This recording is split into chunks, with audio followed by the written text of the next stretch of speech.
I'm getting old. So now, God, who is love, couldn't hold this love for himself. He had to give. So he decided to give this love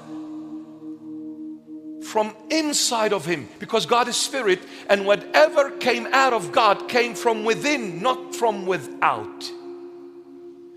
So he created one thing that called that thing my image and likeness. God created many creations, but none of them are his image and likeness. The only creation that God referred to as my image and likeness is the human race. And the word image is internal. The word picture is external.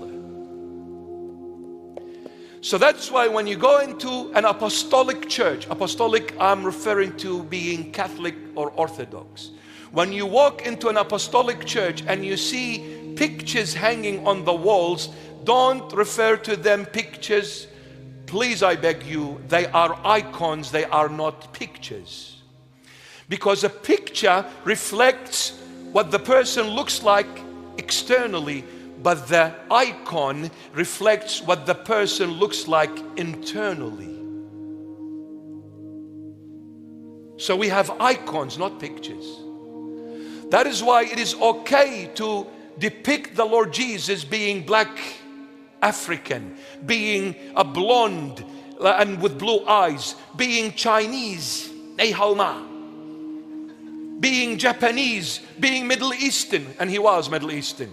But whatever color, whatever shape we depict the Lord, it's an icon, it's an internal reflection of me imagining my beloved Jesus. Therefore, the icon is symbolic.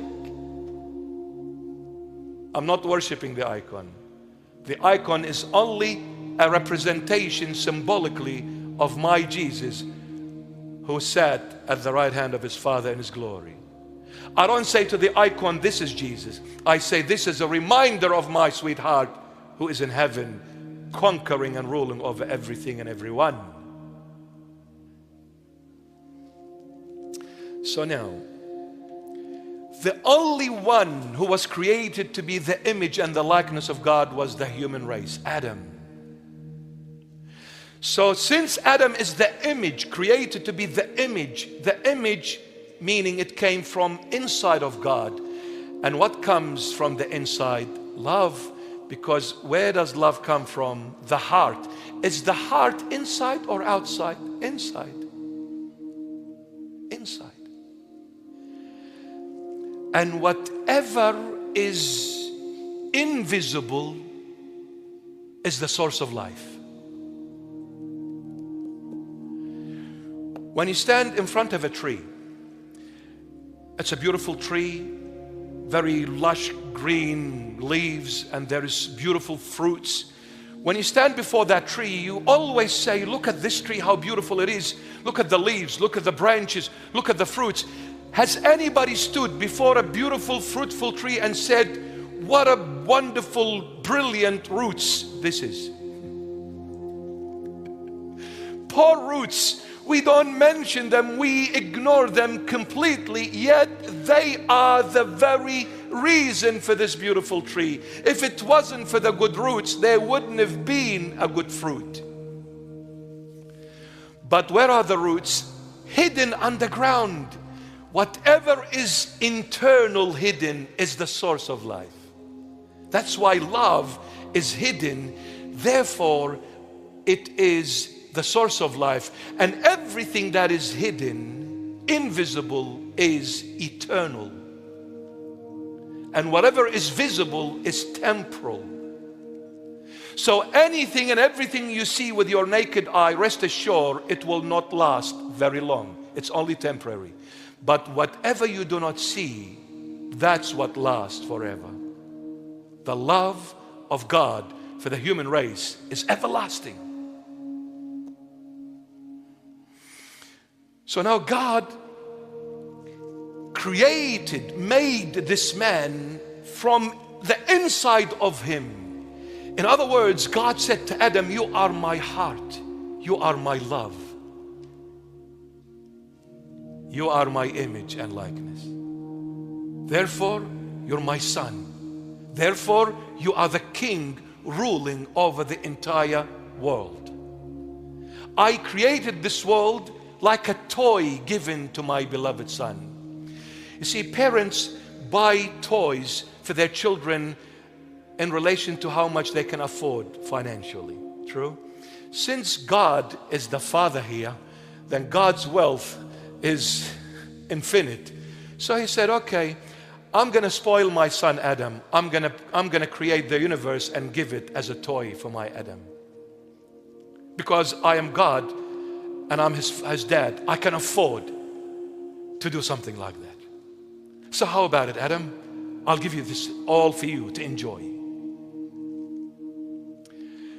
When God created or made Adam, God's intention was one thing: for God to rule over Adam. For God to rule over Adam. So he placed him in this garden. And because he was made on the basis of love, now love cannot exist without freedom coexistent with it. Please pay attention. Love cannot exist without freedom coexistent with it. Reason being, without freedom, love cannot be lived, love cannot be tasted, love cannot be shared with others.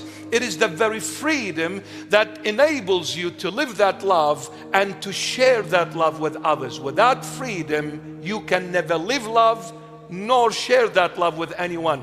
This is why a slave cannot live love nor share that love, but the son who is free, who is the image and the likeness of his father, can only live that love of the Father and share the love of the Father with everyone else within his own circle.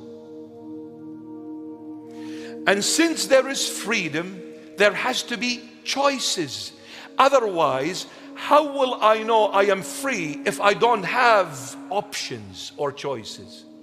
If God had created me and put me in one path and said, Adam, this is your path, tough luck, I'm not free. Since I'm not free, I can't enjoy love. Then I'm a slave, not a son. But God created me to be his son. So with freedom, choices, and with choices, God gave us a tool that is so powerful, it can say no even to God. That tool is called the will. W-I-L-L, the will. The will enabled us to choose, to say yes or to say no to people and to God. So there's the will, there's the choices, there's the freedom, and there is the love.